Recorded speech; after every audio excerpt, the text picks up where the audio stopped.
Hello everyone, my name is Akash Parikh and in today's video we are going to solve a question which has appeared in GATE 2013 and the question is from TOC. In this question we have two languages L1 and L2 and the question asks which of the following statement is false. So we have to find a statement which is false. So before going to the question, let us just see how these two languages look like. So L1. So L1 is a language in which the language over 0 and 1 and the language looks like 0 to the power p, 1 to the power q, 0 to the power r, where p, q, r are greater than equals to 0. That means this is a language which can be written as 0 star, 1 star, 0 star. And we know that for this 0 star, 1 star, 0 star, we can easily construct a DFA or a NFA. So if we can construct a DFA or a NFA, that means this language is regular. So we can say that L1 is regular. And for L2, again the language is same but with the restriction that P should not be equal to R. So P should not be equal to R. So there is a restriction. Just we have to check.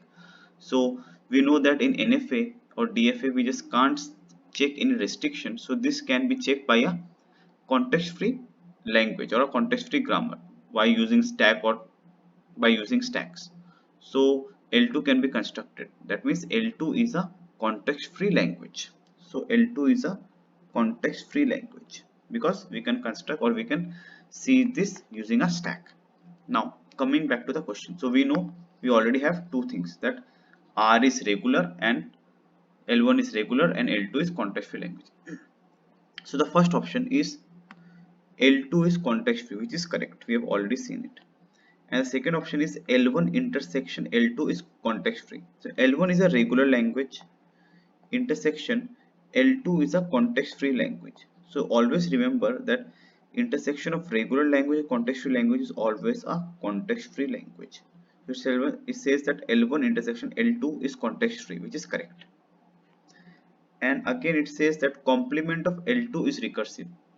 See, complement of a as L2 is a context free language, so complement of a context free language is a context sensitive language, and context sensitive language is a subset of recursive language.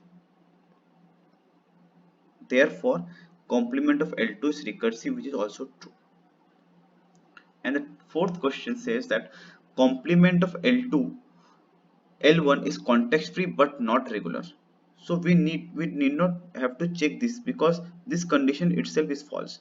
That complement of L1 is context free but not regular. But we all know that complement of a regular language is also regular. So complement of a regular language is also regular, but it is saying that it is not regular. So this statement is false. So the answer should be D. The statement D, which is that L1 is not regular.